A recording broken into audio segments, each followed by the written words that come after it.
અને જોઈ લઉં ને તો પછી એ મને કહેશે કે મારું હળાહળ ઝેર પીને મને મારશો નહીં.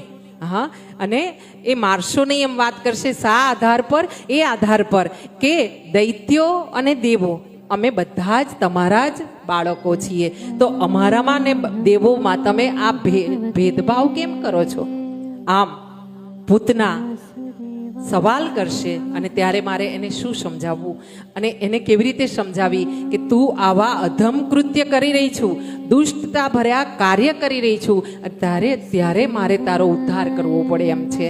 આમ વિચાર કરીને જ્યારે પૂતના માટે ભગવાને વિચાર કરીને આંખો બંધ કરી છે, ભોળાનાથ આવ્યા છે, પ્રભુ ક્રોધિત તો થયા છે, પૂતનાનું સ્તનપાન કરવા લાગ્યા છે. સ્તનપાન કરતા પ્રભુએ અમૃતનું પાન કર્યું છે. ભોળાનાથ આવીને એમનું હળાહળ જે ઝેર હતું એનું પાન કરી રહ્યા છે. અને આમ જ્યાં બંને દેવોએ પાન કર્યું છે એવા સમયે પૂતનાના પ્રાણનું પણ અહીંયા ભગવાન અમૃત પાનની જગ્યાએ પાન કરી રહ્યા છે. અને આમ પાન કરી રહ્યા છે જ્યારે પ્રાણનું, ત્યારે પૂતના હવાથી પછી છોડતા આવડતું નથી.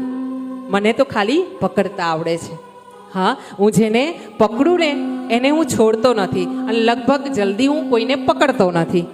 જો પકડી લીધા તો પછી હું છોડતો નથી. અને આમ જ્યાં પૂતના માટે ભગવાન વિચારી રહ્યા છે, પૂતના આજીજી કરી રહી છે, ચીસો પાડી રહી છે, ને એની ચીસોથી આખું ગોકુળ ધ્રુજી રહ્યું છે.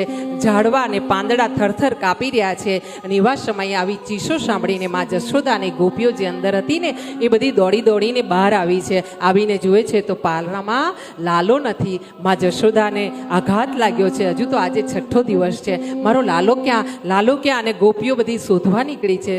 મા જશોદા સાથે છે અને બહાર જે આવી છે આંગણાની બહાર, ત્યાં જોઈ રહી છે કે આકાશમાં ધૂળની ડમરીઓ ઉડી રહી છે અને એક